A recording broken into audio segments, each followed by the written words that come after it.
परात्प्रखलेश्वर अकारण करुणा वरुणालय भक्तवांछा कल्पतरु तड़िद्वित विनिंदित पीताम्बरधारी श्री बालकृष्ण लाल की शब्दमयी वाणीमयी वांगमयी प्रतिमूर्ति साक्षात कृष्ण स्वरूप श्रीमद् भागवत जी हमारे मध्य में विराज रही हैं, उन्हें बारंबार प्रणाम।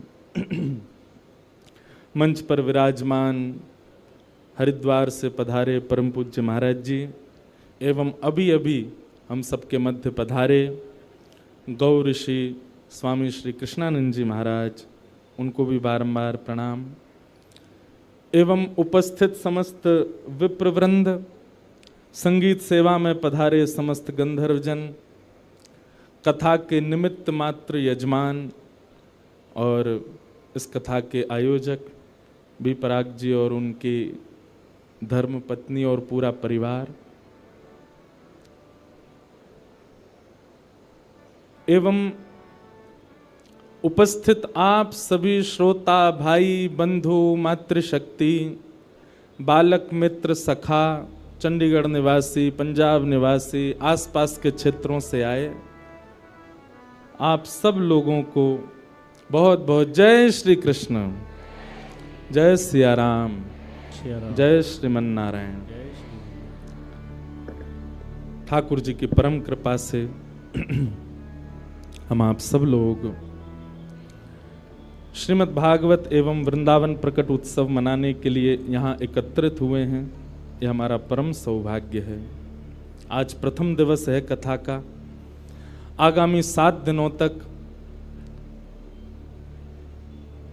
भागवत जी के मध्य वृंदावन प्रकट करेंगे। हमारे वृंदावन के सप्तनिधि यहाँ विराजमान हैं और सातों निधियों के भाव से इस कथा को कहेंगे। प्रयास करेंगे कि रोज एक ठाकुर जी का प्राकट्य उत्सव कथा में मने। और ये क्रम कल से प्रारंभ हो। कल हम 2 ठाकुर जी के एक साथ करेंगे, गोविंद देव जी और श्री मदन मोहन जी।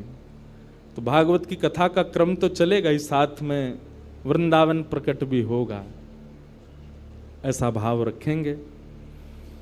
हमारे बी पराग जी का बहुत समय से भाव था, आपका बहुत, श्री जी ने आपको ऐसा पकड़ लिया है महाराज कि अब इनके मुख पे भले ही कुछ भी गावे पर हृदय में तो श्री जी हैं, हमारी लाडली जी विराज रही हैं। अच्छा, इनके जितने भी भाव हैं, जो भी गाते हैं, वो सब विशेष रूप से युवा जन बहुत सुनते हैं। हमारे आजकल के युवा बहुत सुनते हैं। अब तो हमने सुनने शुरू कर दिए हैं। हंसे क्यों आप लोग, क्यों हम नहीं सुन सकते?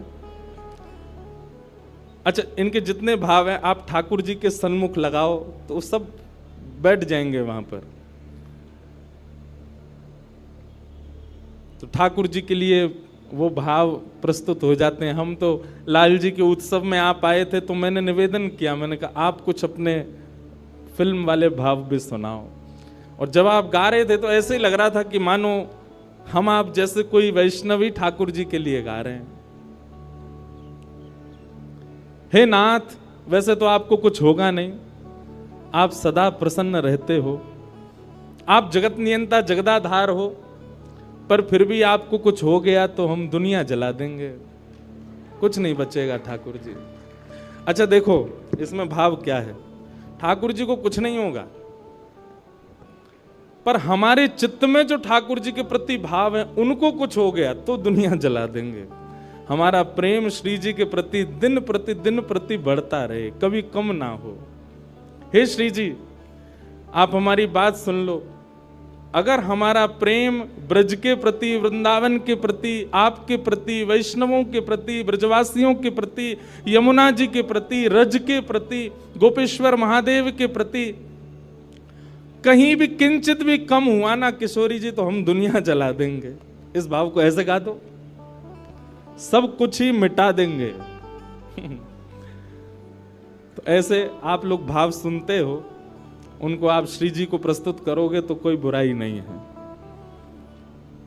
अब कोई ऐसा ही मत ले आना कि जो बिल्कुल ही संसार के लिए हो, तो वो फिर कैसे प्रस्तुत होगा। पर हाँ, फिर भी अधिकतर भाव आप प्रस्तुत कर सकते हो। तो आपका बहुत बहुत समय से भाव था। और हम दोनों को मिलावे वारो श्री राधा रमण लाल। ब्रज जन प्रियतम बाल मुकुंदम राधा रमणम हरे हरे राधा रमणम हरे हरे। केसर तिलकम कृष्ण वरणम केसर तिलकम कृष्ण वरणम राधा रमणम हरे हरे राधा रमणम हरे हरे। ब्रज जन प्रियतम बाल मुकुंदम राधा रमणम हरे हरे राधा रमणम हरे हरे।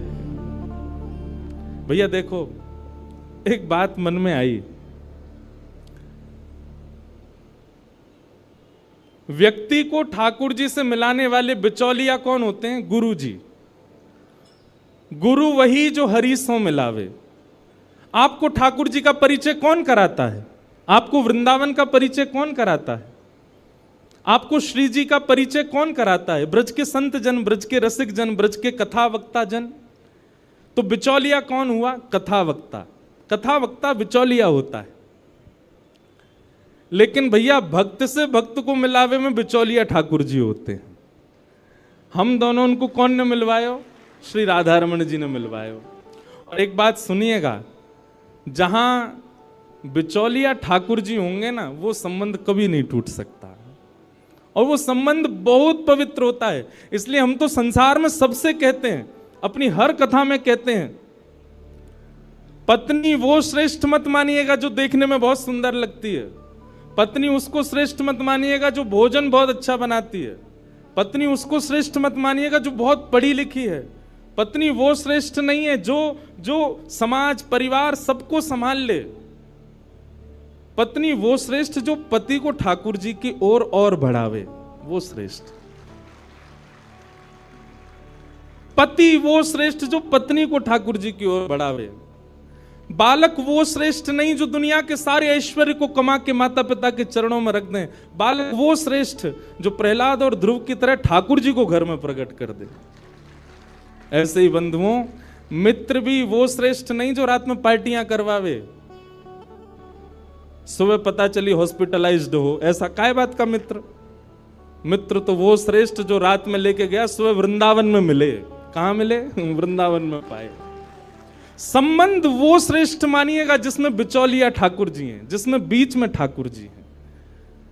जहां ठाकुर जी का संबंध नहीं है, जिन संबंधों में, वहां आप बहुत अच्छा नाटक किया कीजिए। भाई देखो, आप कहोगे महाराज जी आपकी बातें प्रैक्टिकल तब कब लगेंगी? संसार में रहने के लिए सबसे संबंध बहुत जरूरी है। जरूरी है, पर मैं एक बात कथा में कहता हूं, मानव को नाटक करना बहुत अच्छा आता है, पर वो नाटक करता है वृंदावन में, और संसार के सामने क्या वास्तविक रहता है। उल्टे हो जाओ, संसार के सामने खूब बढ़िया नाटक करो। अच्छा, ये गोपनीय बात है, हमारे बी पराग जी खूब संसार में रहते हैं, इनके मित्र बुरा नहीं मान जाएं, पर ये उन सब के सामने नाटक करते हैं। वास्तविक तो ये वृंदावन में ही होते हैं सब। अब भाई समाज के लोग हैं, सब करते हैं, नाचते हैं, गाते हैं, ऊधम मचाते हैं, पर वहां तो ये इनका वास्तव में नाटक ही होता। आज ये वास्तविक में ये रियल बी पराग जी हैं। जो कॉन्सर्ट में आप देखते हो वो नाटक वाले हैं। ऐसे ही भैया संसार के प्रति बहुत अच्छा नाटक करो, लेकिन अपनी श्री जी के सामने, राधा रमन लाल जी के सामने, ठाकुर जी के सामने वास्तविक हो जाओ। आप 3 बजे से पहले और 7 बजे के बाद जो करोगे वो नाटक है। वास्तविक में तो आप रियलिटी में अब हो, जब आप कथा में बैठे हो, क्योंकि आप ठाकुर जी के सन्मुख हो। ठाकुर जी का स्मरण चिंतन आपके मति में, आपके मन में, आपके भाव में ठाकुर जी चल रहे हैं। यही वास्तविकता है आपके जीवन की। तो इसलिए भैया, संबंधी वो अच्छा जिससे ठाकुर जी प्रिय लगे, संबंधी वो अच्छा, संबंध वो अच्छा, रिलेशनशिप वो अच्छा जिससे वृंदावन प्रिय लगे, संबंध वो अच्छा जिससे ब्रजवासी प्रिय लगे, संबंध वो अच्छा जिससे यमुना जी प्रिय लगे। कुल मिला के बाद जाते ठाकुर जी भा जाएं, वो संबंध अच्छा, उसको कभी मत छोड़ना, उसको कभी मत तोड़ना, सदा रखना। तो हमारो संबंध राधा रमन जी ने करवायो। इसी पद की खोज करते करते हम मिल गए, हमको ये मिल गए, और आज हम दोनों मिले तो इतने सारे लोग मिल गए, पूरा चंडीगढ़ ही मिल गया आज। वृंदावन प्रकट उत्सव की बधाई हो। अरे ने रूखी सी नहीं, जोर की दो बधाई हो, बधाई हो, बधाई हो। अब 7 दिन रोज बधाई गवेगी। वृंदावन प्रकट हो रहा है महाराज, हमारे चित्त में होना चाहिए। आहा, मन मेरा बन गया सखी रे पावन वृंदावन, राधा नाचे कृष्ण नाचे, नाचे गोपीजन। मन मेरा बन गया सखी रे पावन वृंदावन, ओहो मन मेरा बन गया सखी रे पावन वृंदावन। बोलो वृंदावन बिहारी लाल की। आइए अब कथा में प्रवेश करें, और फिर बीच बीच कथा में ही वृंदावन के भाव सुनते रहेंगे। श्रीमद् भागवत जी का महात्मा आज हम सुनेंगे, और कल से प्रथम स्कंद से कथा शुरू होगी। रोज हमारे भारत के श्रेष्ठ संत जन यहाँ पधारेंगे, आप सबको उनका दर्शन होगा। पर एक बात हमारी बहुत ध्यान से सुनना, हमने अधिकतर संत महापुरुषों को समय दिया है कथा में आने का, क्योंकि सबको आना जाना ही है 3 बजे का, और जब श्रोता ही आएंगे 4 बजे के बाद तो फिर आप लोग ही वंचित रहोगे उनके दर्शन से। इसलिए हम तो 3 बजे, हम तो 2:30 बजे ही आ जाएंगे, यहाँ पे पीछे बैठे रहेंगे, 3 बजे मंच पे आएंगे। इसलिए आप लोग भी 2:30 बजे तक ही कल से आ जाना, ताकि जो भी संत जन, महापुरुष, कथा वक्ता जन जो यहाँ आ रहे हैं, बंद है रो भैया बार बार, उन लोगों का आप सबको दर्शन और उनके प्रवचनामृत प्राप्त हो जाएं। इसलिए कल से बिल्कुल समय से आइएगा आप लोग। भागवत जी के महात्म्य में प्रवेश करें। प्रथम श्लोक भागवत जी का सब लोग बड़े भाव से मेरे साथ स्मरण करो। सच्चिदानंद रूपाय विश्वोत्पत्त्यादि हेतवे तापत्रय विनाशाय नमः। तापत्रय विनाशाय श्री कृष्णाय वयं नमः। सच्चिदानंद रूपाय, भगवान कैसे हैं? 3 रूप हैं ठाकुर जी के, सत्य, चैतन्य और आनंद। चाहे आप बिहारी जी का दर्शन करो, गोविंद देव जी का दर्शन करो, गोपीनाथ जी, राधा रमण जी, राधा वल्लभ जी, आपके घर के लड्डू गोपाल जी, श्री प्रियालाल जी, सब 3 रूप में व्यवस्थित हैं। उनका स्वरूप विपरीत हो सकता है, उनका श्रृंगार विपरीत हो सकता है, पर रूप 3 ही हैं, सत्य, चैतन्य और आनंद। ठाकुर जी ही सत्य हैं, इस संसार में और कोई सत्य नहीं है। त्रिकालाबाधित सत्य हैं, वे परम सत्य हैं। हम एक बात कथा में कहा करते हैं,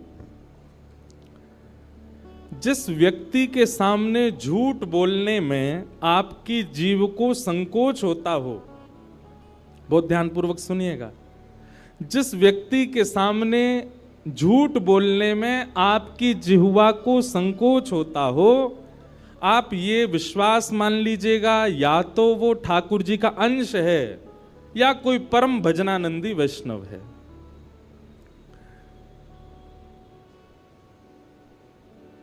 हमारा भजन केवल भगवत प्राप्ति नहीं कराता है।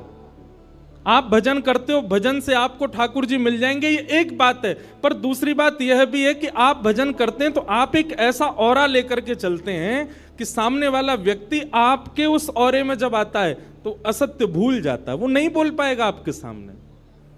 सामने वाला व्यक्ति आपके ऑरा में जब आएगा तो वो वह सब नहीं कर पाएगा जो वो रेगुलर बेसिस पर करता है।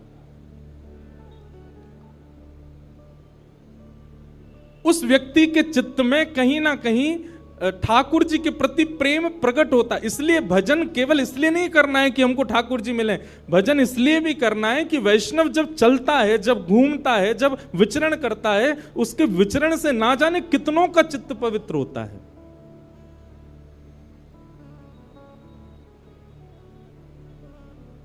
हमारे वृंदावन में परम जिनका आशीष इस कथा को प्राप्त है, परम पूजनीय श्री प्रेमानंद जी महाराज खूब खूब आशीर्वाद देकर के इस कथा के लिए, पहली कथा होगी जिसके लिए उन्होंने खूब आशीर्वाद दिया। वो जब निकलते हैं, लोगों की स्थिति देखो आप वहां पर, कैसी स्थिति हो जाती है। बस नेत्रों से नीर बहते हैं, और वो नीर कष्ट के नहीं होते, वो नीर पीड़ा के नहीं होते, वो अत्यंत आह्लाद के होते हैं, अत्यंत प्रसन्नता के होते हैं।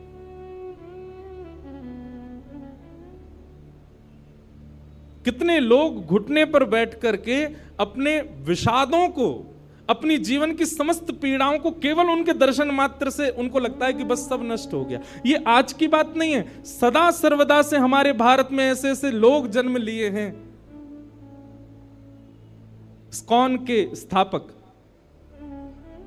ऐसी भक्ति वेदांत स्वामी श्री प्रभुपाद, अरे महाराज, विदेश की भूमि पर जाकर के उनके दर्शन मात्र से अंग्ल देश के लोग हरे कृष्ण कृष्ण कृष्ण हरे हरे, हरे राम राम राम हरे हरे महामंत्र का उच्चारण करने, क्या जाने वो कौन कृष्ण, कौन बलराम, कौन यशोदा मैया। बुरा नहीं मानिएगा, दुर्भाग्यवश हम सनातनी लोगों के बच्चे इतना नहीं जानते होंगे, पर भक्ति वेदांत स्वामी श्री प्रभुपाद जी की कृपा से अंग्रेजों के बच्चे, उनको गीता के 700 श्लोक याद है, उनको भगवत गीता कंठस्थ है, उनको ठाकुर जी की पूरी लीलाएं याद है। स्वामी श्री विवेकानंद, किन किन का नाम लें हम, इनकी उपस्थिति मात्र से, इनके आने, रियल इन्फ्लुएंसर इनको कहा जाता है। किनको कहा जाएगा? जो आपकी बुरी आदतों को भी केवल अपनी उपस्थिति मात्र से नष्ट कर दे। अरे बोलना तो बहुत आगे की बात है, प्रवचन करना बहुत आगे, वो खड़े हो जाए सामने, आप कुछ गलत कर नहीं सकते। क्यों? क्योंकि उनके भजन में इतनी सामर्थ्य है, उनके भाव में इतना बल है कि आप उनके सन्मुख कुछ अपशब्द बोले ही नहीं सकते, सोचे नहीं सकते। दुनिया के सामने आप नेत्र बंद करो तो आपके चिंतन में विषय भी आ जाएंगे, आपके चिंतन में सांसारिक वस्तुएं भी आ जाएंगी, पर आप किसी ऐसे वैष्णव के सामने खड़े हो, आप चाहकर के भी विषय का चिंतन नहीं कर सकते, आप चाहकर के भी संसारी भोग विलासों को सोच नहीं सकते। इसलिए भजन केवल इसलिए नहीं करना है कि हमको ठाकुर जी मिलेंगे, भजन इसलिए भी करना है क्योंकि भजन करने से जब आप चलते हैं, फिरते हैं, घूमते हैं, बैठते हैं, उठते हैं, तो आपके भजन के प्रभाव से कितनों पर क्या क्या प्रभाव हो रहा है आप नहीं जानते। भगवान सत्य है, कितना भी बड़ा झूठा व्यक्ति क्यों ना हो, ठाकुर जी के आगे सत्य ही बोलता है, वहां असत्य नहीं बोल सकता। हम एक बात कथा में कहा करते हैं, बहुत ध्यानपूर्वक सुने सब लोग, इधर देखो, यहां देखो, 3 घंटा बस हमको ही देखना है आपको, और बिल्कुल यूं चिंता मत करियो कि हमने ज्यादा देखो तो व्यास जी को नजर लग जाएगी, बिल्कुल नहीं लगेगी। हमारे संग में ठाकुर जी हैं, कारे कारे हैं, या को मतलब कारो काजल संग ही है, तो कोई नजर फजर नहीं लगेगी। आप भाव से कथा सुनो। हाँ, कोई आवे कोई जावे, आपका मन विचलित नहीं होना चाहिए, बड़े भाव से सुनो। तो भगवान सत्य हैं। अत्यंत असत्य बोलने वाला व्यक्ति भी ठाकुर जी के सामने असत्य नहीं बोल सकता, वहां सत्य ही प्रकट होता है। तो मैं कथाओं में कहा करता हूं, 108 माला रोज करने वाला, नित्य तिलक लगाने वाला, कंठी माला धारण करने वाला, एकादशी व्रत करने वाला, हर महीने वृंदावन जाने वाला, उस व्यक्ति का जितना पुण्य है, उस व्यक्ति की जितनी भक्ति है, उस व्यक्ति की जितनी श्रेष्ठता है, उतनी ही श्रेष्ठता उस व्यक्ति की भी है जो सत्य का आचरण करता है। भले ही वो तिलक नहीं लगाता है, भले ही वो एकादशी नहीं रखता है, भले ही वो कंठी नहीं पहन पाता, भले ही वो वृंदावन नहीं जा पाता, पर सत्य वचन बोलता है, सत्य का आचरण करता है, ऐसा व्यक्ति भी पुण्यात्मा है, ऐसा व्यक्ति भी साधक है। क्यों? वो सत्य की उपासना कर रहा है। तो भगवान का पहला स्वरूप क्या है? सत्य। वे सत्य हैं। और कैसे सत्य? बोले त्रिकालाबाधित सत्य हैं। जब हम नहीं थे वृंदावन तब भी था, आज हम हैं वृंदावन आज भी है, हम नहीं रहेंगे वृंदावन बिहारी लाल, कुंज बिहारी लाल, राधा रमन लाल तब भी रहेंगे। अरे जब ये स्वरूप प्रकट नहीं हुए थे वृंदावन तब भी था। वृंदावन कोई ब्रह्मा की बनाई कृति नहीं है। वृंदावन को तो हमारी श्यामा जी ने अपने स्वयं के निज कर से बनाया है। वृंदावन का एक एक कण, वृंदावन में एक एक पौधा, वृंदावन की एक एक गली कूचा, वृंदावन की एक एक वस्तु श्री जी ने पधराई है। इसलिए उसके प्रति कभी दुर्भावना नहीं लानी चाहिए चित्त में।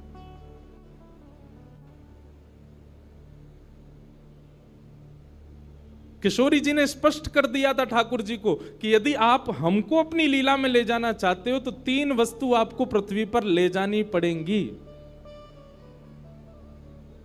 यत्र वृंदावनम नास्ति यत्र नो यमुना नदी यत्र गोवर्धनम नास्ति तत्र नो रमते मनः।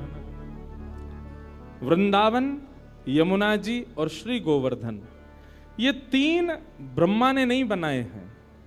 इन तीनों का निर्माण श्री गोलोक धाम में स्वयं हमारी वृषभानु दुलारी श्यामा जी ने निज कर से किया है। श्री जी यहीं विरह करती रहती, यहीं विहार करती रहती हैं, कहीं नहीं जाती। जब ठाकुर जी आ रहे थे ब्रज भूमि पर लीला करने के लिए, श्री जी को कहा आप भी चलो, तो श्री जी ने कहा ये 3 जहां होते मैं वहीं रहती हूं, मेरा इनके अलावा मन नहीं लगता। तब ठाकुर जी गोलोक धाम से रेप्लिका भी नहीं, कॉपी भी नहीं, साक्षात वृंदावन यमुना जी और श्री गोवर्धन को लेकर के वृंदावन आए, भूमि पर आए और आकर के उसको व्यवस्थित किया। तब हमारी किशोरी जी पधारी, तब हमारी लाडली जी आई। इतना प्रिय है किशोरी जी को वृंदावन। आज कथा में आने से पहले वृंदावन महिमामृत एक ग्रंथ है, उस ग्रंथ को मैं देख रहा था। उस ग्रंथ में श्री प्रबोधानंद सरस्वती वृंदावन की महिमा बताते हुए कहते हैं, बहुत ध्यान से सुनिएगा।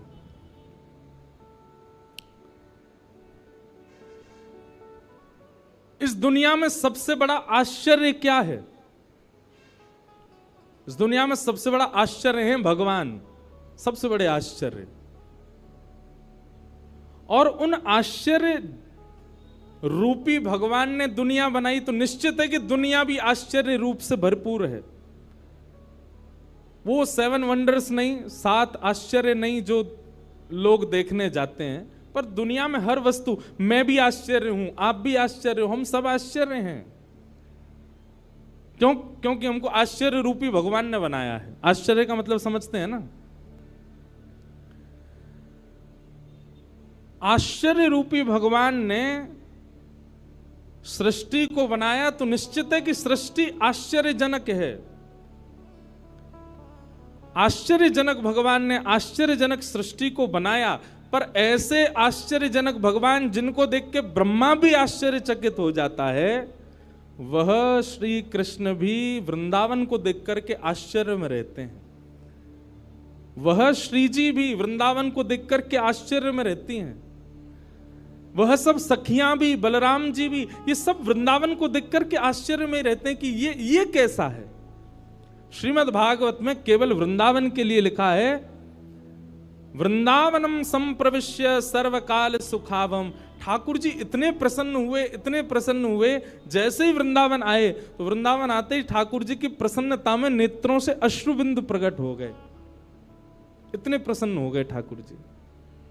और वृंदावन में ठाकुर जी को कुछ करना, वो तो बात की बात है, बस ठाकुर जी को बैठे रहना ही पसंद है। वहां की ब्यार चलती रहे, वृंदावन के वृक्ष झूमते रहें, वृंदावन में ठाकुर जी को बैठना प्रिय है, केवल देखते रहना प्रिय है। इतना प्रिय है ठाकुर जी को वृंदावन। ऐसा वृंदावन, तो वृंदावन भी सत्य है। जैसे ठाकुर जी का स्वरूप सत्य है, वृंदावन भी सत्य है। क्यों? हजारों लोग वृंदावन जाते हैं और सबके चित्त में वृंदावन ऐसे घर करके बैठ जाता है। जो एक बार जावे, वृंदावन में भीड़ खूब, वृंदावन में व्यवस्था इतनी ज्यादा नहीं है, वृंदावन में प्रशासन के इतने वो हैं, बिहारी जी भी अगर दर्शन करना हो तो बहुत योजनाएं बनानी पड़ती हैं, पर फिर भी वृंदावन सबको इतना प्रिय क्यों है? क्योंकि वह वृंदावन ठाकुर जी को अति प्रिय है। इसलिए जब वृंदावन रसामृत पद लिखा गया तो उस पद की प्रथम पंक्ति में यही शब्द आए, श्यामा हृदय कमल सो प्रगट्यो। हम विश्राम में पूरा गाएंगे, पर अभी एक भाव है, श्यामा हृदय कमल सो प्रगट्यो, श्याम हृदय कुल भाई, वृंदावन प्यारो वृंदावन, श्री वृंदावन मेरो वृंदावन। वृंदावन किशोरी जी के हृदय से प्रकट हुआ है। और जब किशोरी जी के हृदय से वृंदावन प्रकट हुआ तो ठाकुर जी को वृंदावन ने इतना भाया, इतना भाया, इतना भाया। अरे भैया, किसी को कोई स्थान भा जाए तो वो वहां एक घर बनाता है। जैसे चंडीगढ़ के लोगों को शिमला भा जाए तो शिमला में एक घर बना लेते, ज्यादा पैसा आ जाए तो। और पैसा नहीं भी आए तो उसका ड्रीम क्या होता, पैसा आएगा तो सबसे पहले क्या करेंगे, बोलो शिमला में घर बनाएंगे।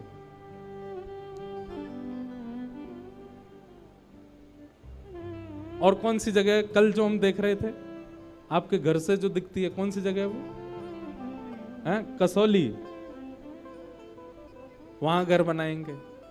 किसी को कोई स्थान भा जाए तो वहां एक घर बनाने की सबका ड्रीम होता है। पहाड़ पर तो विशेष रूप से।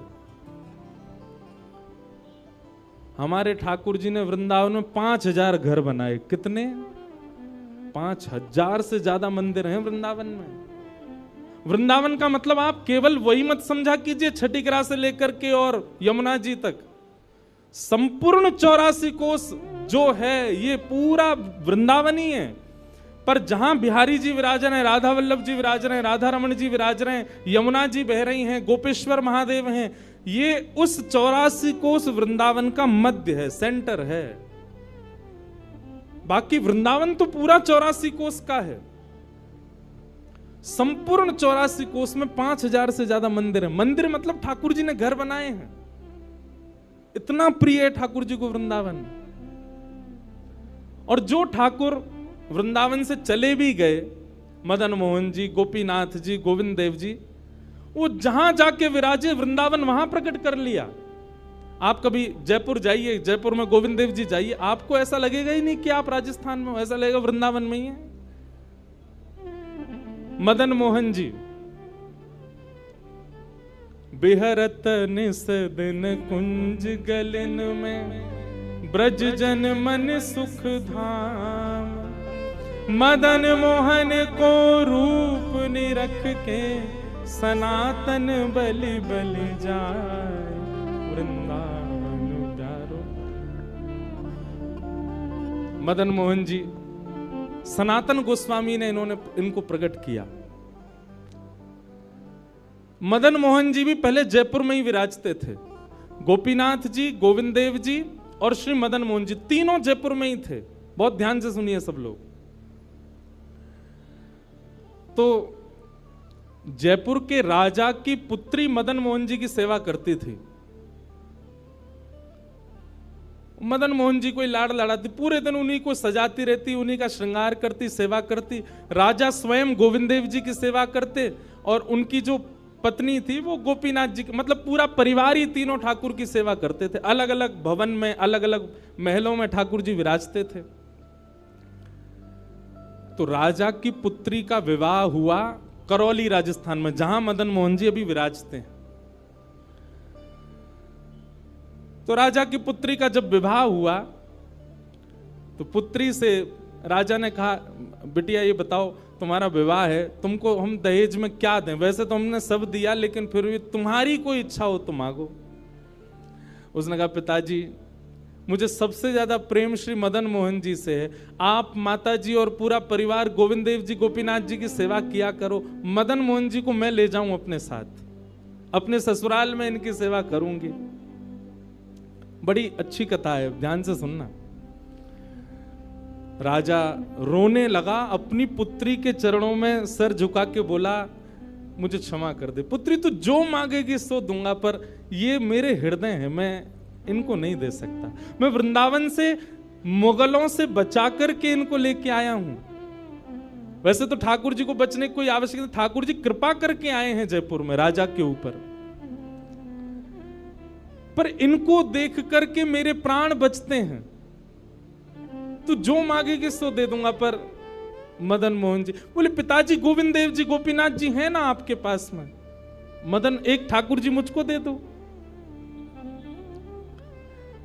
यहां राजा की जिद हो गई, नहीं दूंगा। पुत्री की जिद हो गई कि मुझे तो चाहिए, नहीं तो मैं विदाई नहीं होंगी।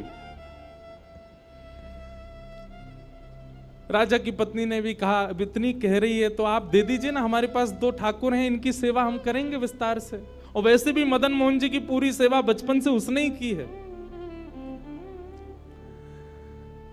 तो राजा ने एक प्रस्ताव रखा। बोले, अच्छा पुत्री एक काम करते हैं। बोले, क्या? मैं तेरी आंख पे पट्टी बांधूंगा और आंख पे पट्टी बांध करके मदन मोहन जी जैसे 7 स्वरूप तेरे सामने खड़ा करूंगा, जिनमें से 6 स्वरूप जो होंगे वो मैं बनवाऊंगा और 1 स्वरूप वास्तविक मदन मोहन जी होंगे। आंख पे पट्टी बांध करके तुझे स्पर्श करके अगर तूने असली मदन मोहन जी को पहचान लिया तो मैं ये मान जाऊंगा कि तू नहीं, ठाकुर जी तेरे संग जाना चाहते हैं। ठाकुर जी की इच्छा पता चल जाएगी। तो राजकुमारी बोली, ठीक है, आप ये प्रयोजन कीजिए। राजा ने महाराज कारीगरों को बुलवाया और मदन मोहन जी के डिट्टो कॉपी 6 स्वरूप बनवाए और 6 स्वरूप बनवा करके मदन मोहन जी सहित 7 स्वरूपों को खड़ा किया। पुत्री के आंख पर पट्टी बांध दी, एक जैसा इत्र, एक जैसी पोशाक, एक जैसा मुकुट, एक जैसा श्रृंगार, सब कुछ बिल्कुल एक जैसा। और कहा, पुत्री अब तू इनमें से जो 7 में से पहचान लेगी, अगर असली तूने पहचान लिए तो मैं तेरे संग भेज दूंगा। उसने हाँ तो बोल दिया, लेकिन वो कांपने लगी, घबराने लगी। जैसे ही उसने नेत्रबंद किए तो कथा ऐसी है कि वो रात्रि में जब सोई, अगले दिन परीक्षण होना था, तो रात्रि में जब सोई तो बहुत रोई और ठाकुर जी से कहने लगी, नाथ मैं आपसे बहुत प्रेम करती हूं, मैं आपके बगैर नहीं रह सकती, पर मेरे पिताजी की बहुत जिद है। अब कहीं मैं आपको नहीं पहचान पाई, मेरे तो प्राण ही निकल जाएंगे, विदा होना तो बहुत दूर की बात है।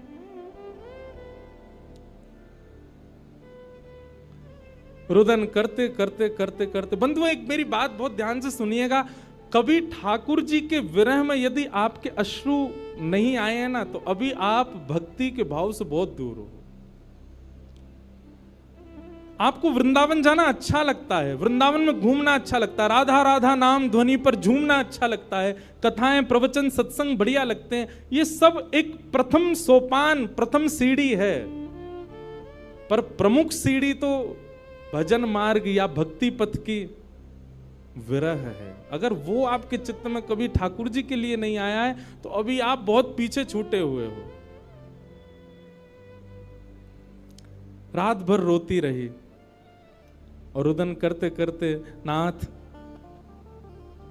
मैं कैसे पहचानूंगी कि आप सत्य कौन से हो।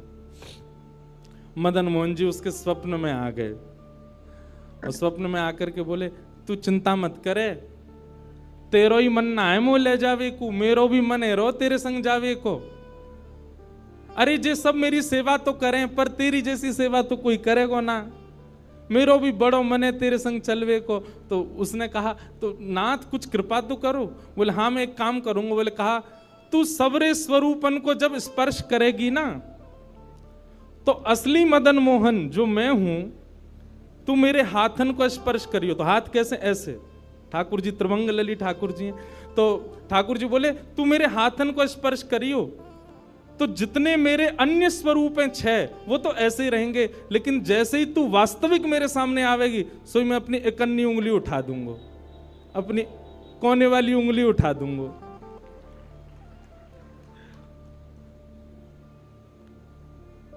ठाकुर जी कितना प्रेम करते हैं अपने भक्त से। ठाकुर जी बोले मैं अपनी इकन्नी उंगली उठा दूंगा और तू स्पर्श करती करती मेरी जैसी इकन्नी उंगली उठे वाकू पकड़ लियो और तुरंत पिताजी से कह दियो, जय रे मदन मोहन जी, मैं चल दूंगा तेरे संग। अब तो दूसरे दिन वो पिताजी के पास गए, पिताजी जल्दी करिए, कब चलना है कब? बोले तुझे तो इतना विश्वास है जैसे तू वास्तविक में मदन मोहन जी को ले ही जाएगी, लेकिन बिटिया तू भी याद रखियो मैंने ऐसे स्वरूप बनवाए कि कोई बता ही नहीं सकता कि असली मदन मोहन कौन से। बोले पिताजी आप सन्मुख पधराओ। तो महाराज भीड़ लग गई देखने वालों की, पूरा राजभवन इकट्ठा हो गया जयपुर का। 7 स्वरूप विराजमान हुए। पुत्री के आंख पर अभी विवाह हुआ, उसका विदाई नहीं हुई है, आंख पर पट्टी बांध करके और कहा जाओ अगर मदन मोहन जी की इच्छा होगी तो तू ढूंढ ले। अब मदन मोहन जी तो पहले ही बता चुके हैं ऐसे मिलूंगा, जैसे मानो टीचर पहले ही एग्जाम पेपर लीक कर दे ये क्वेश्चन आने वाले तैयार कर आना।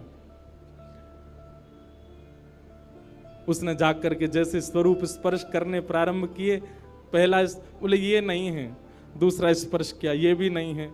ठाकुर जी खड़े थे 5वीं पंक्ति में, 5वें वाले थे।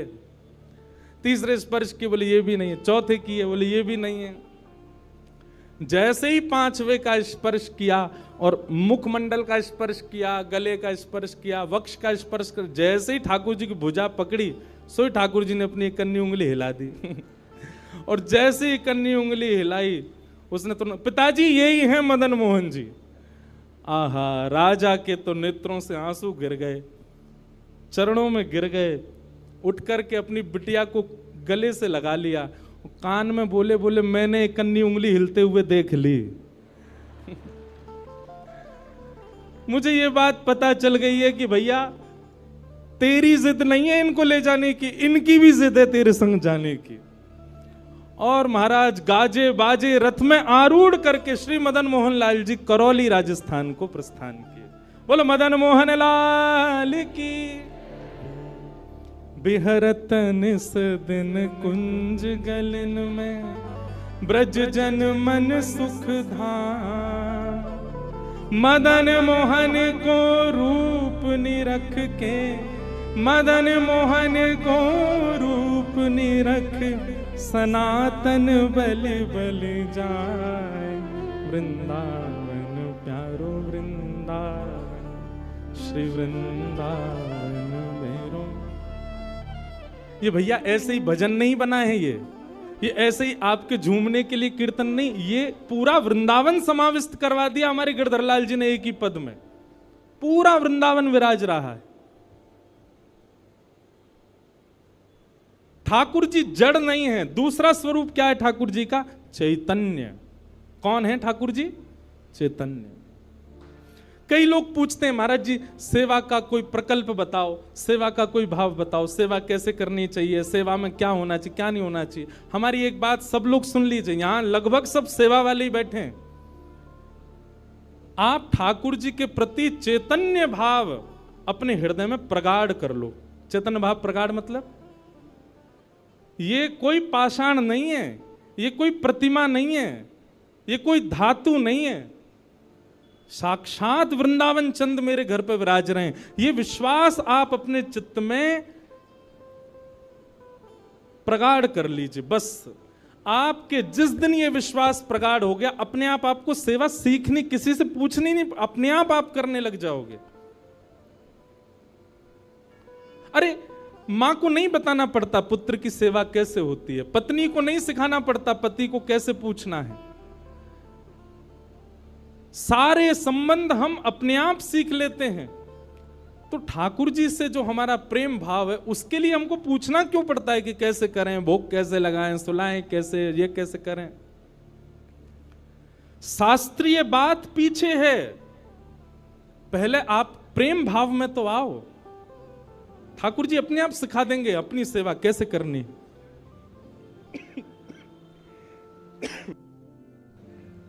प्रेम भाव, उनके प्रति पाषाण की बुद्धि मत रखो, चैतन्य भाव रखो।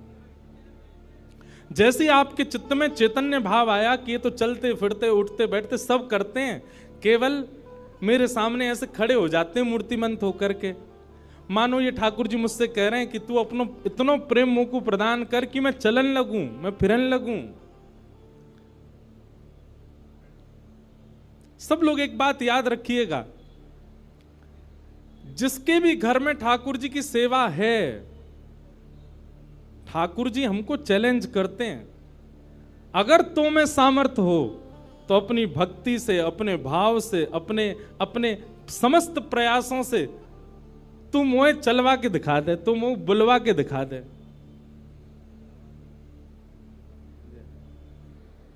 बोलो गंगा मैया की जय। वापस प्रस्थान कर जाओ। महाराज जी हरिद्वार को प्रस्थान कर रहे हैं, महाराज जी के श्री चरणों में बार। हाँ आऊंगा महाराज जी, मैं दिसंबर में आऊंगा जल्दी। बोलो गंगा मैया की जय। मैं क्या कह रहा था, ठाकुर जी हम आप सबको एक चैलेंज देके रखें कि तो में यदि सामर्थ्य हो, मुझे बुलवा के दिखाए दे, मुझे चलवा के दिखाए दे, मुझसे कोई लीला करवा के दिखा दे। मैं तो ऐसे ही बैठा रहूंगा लड्डू गोपाल बने। तेरे प्रेम में सामर्थ्य हो तो तू करवाए ले। जिस दिन ठाकुर जी हमारे घर आ जाते हैं, उसी दिन से हमारी एक चैलेंज हमारे ऊपर आ जाता है। हम में सामर्थ्य हो, ठाकुर जी बोल के दिखा दें, ठाकुर जी कुछ करके दिखाएं। लेकिन हमको भी संतुष्टि है, ऐसे हैं तो ऐसे ही बैठे रहें। हमको लगता है ऐसे ही रहें, इससे ज्यादा कुछ करें नहीं। इसलिए ठाकुर जी को भी लगता है जब इसके चित्त में ही भाव नहीं है तो मैं और लीला क्यों ही करूं। चैतन्य भाव चित्त में लाओ। जैसे एक बालक जन्म लेता है तो माँ और पिता प्रतीक्षा करते हैं, अब ये कब बोलेगा, माँ कब बोलेगा, पापा कब बोलेगा, ये चलना कब सीखेगा, ये स्कूल कैसे जाएगा, ये बड़ा होकर के जॉब करेगा, बिजनेस आदि आदि सब भाव। ऐसे एक सेवक साधक के चित्त में भी अपने ठाकुर जी के प्रति भावना होनी चाहिए। ये बोलेंगे कब।